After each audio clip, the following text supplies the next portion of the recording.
Hi everyone, me again. I thought since the guinea pigs are growing up so fast, they're kind of like 2.5 weeks old now really, so they're on their 3rd week of life. I thought I would give you a cage tour because things have had to move around a bit.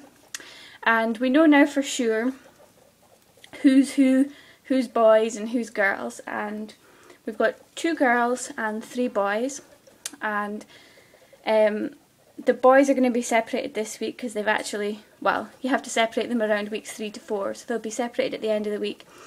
They've already started kind of growling at each other, sniffing the girls' bottoms, and little Max was actually mounting his mum last night. So yeah, they're going to start the process of being taken away from mummy, and in all honesty I've been taking them away just to give her a break and just kind of handling them because I want them to be well handled before they're rehomed.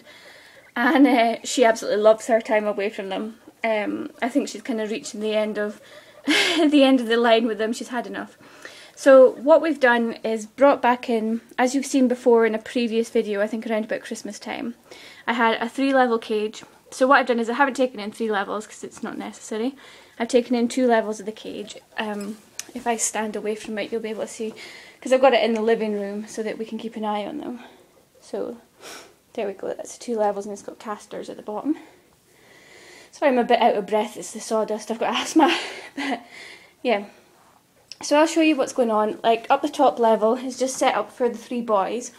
Been taking them out for a few hours each night in the evening, so I thought it would be better just to put this cage in rather than putting them in a separate cage somewhere else in the house, because there's no room to kind of, you know, put cages all over the house. This is my mum's house, I don't think she'd appreciate it. So in the boys' part of the cage, they've got this opens at the top and a small opening at the front. And on top of it I'm just keeping a few different things. These are their hay racks, they're not big enough to use hay racks yet. This is their food, which is a mixture of science selective, because it's basically alfalfa based, so that's the alfalfa part of their diet, as well as hay obviously. So science selective, Pets at Home guinea pig nuggets, and Burgess XL sensitive nuggets.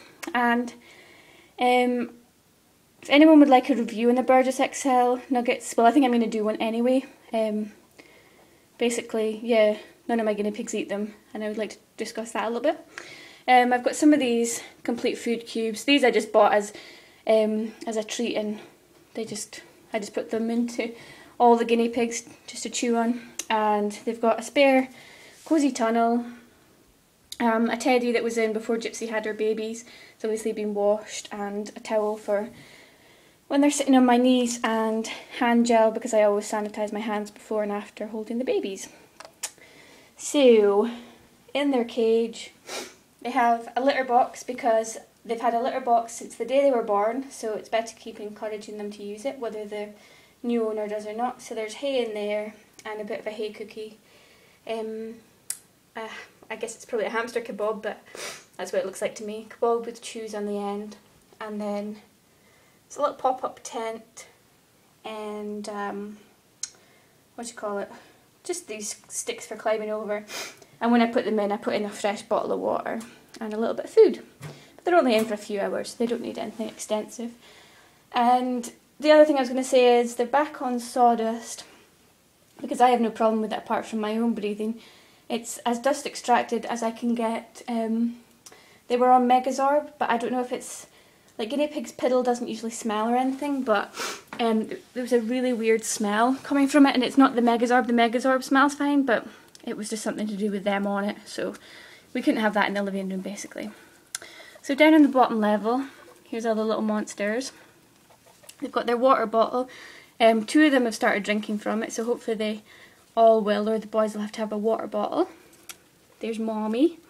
They've got the big litter box in, because if I haven't got a litter box in that fills up this whole space here, Gypsy goes and pees down the side, which is lovely.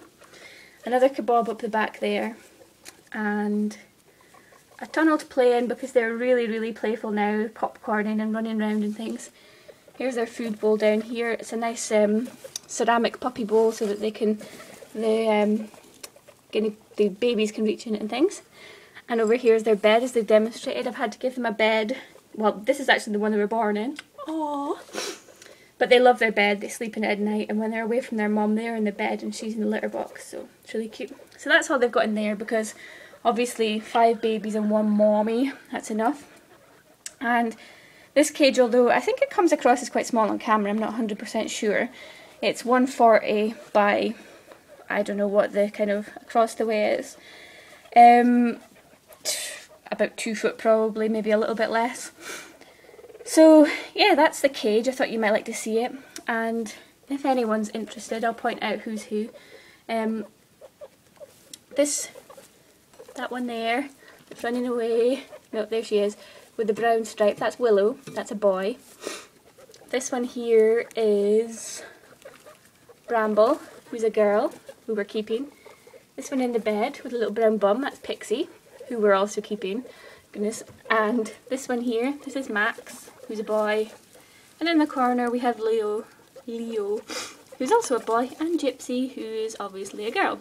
So, those are the boys and girls, and we actually have somebody coming to pick out 2 boys on Friday. She had guinea pigs when she was younger, and she wants them kind of as her first pet for her son, who's 5. So it works out really quite well for us, because we're not going to give them to their new homes until they're between 8 and 10 weeks old. So they're at 3 weeks now, so another 4 or 5 weeks we'll be keeping them. Or 5 or 6, whatever that works out as. I'm good at counting, huh? Anyway, so he's going to be on his school holidays then. So that gives her time to get everything that she needs, and she's going to spend time teaching him how to hold them and things. And I took some photos of them last night to send to her so he could take them into nursery and show his friends. So it's really quite cute. He's looking forward to them, so I'll be meeting her on Friday and her son, and they're just coming to pick out the 2 boys they want. Unfortunately, I couldn't persuade her to take 3. She does only want 2. So hopefully either we'll be rehoming the last boy, or, you know, whatever. But it's actually quite hard work with 11 guinea pigs, I have to say. I don't know how people manage. I suppose it's because I have to do it myself. Oh boo. So yeah, there's the 6 of them inside, and if you can see right down at the bottom of the garden, the hutch down there, Pickle, Casper, and what's he called, Cal, are in there. And then there's one at the side of the house. Well, not the side, kind of at the side of this window here. And that's got Mac and Ollie in it. So yeah, those are the guinea pigs, and that's their kind of their little cage tour right now. It's a shame they're not running around. I think you would love to see that.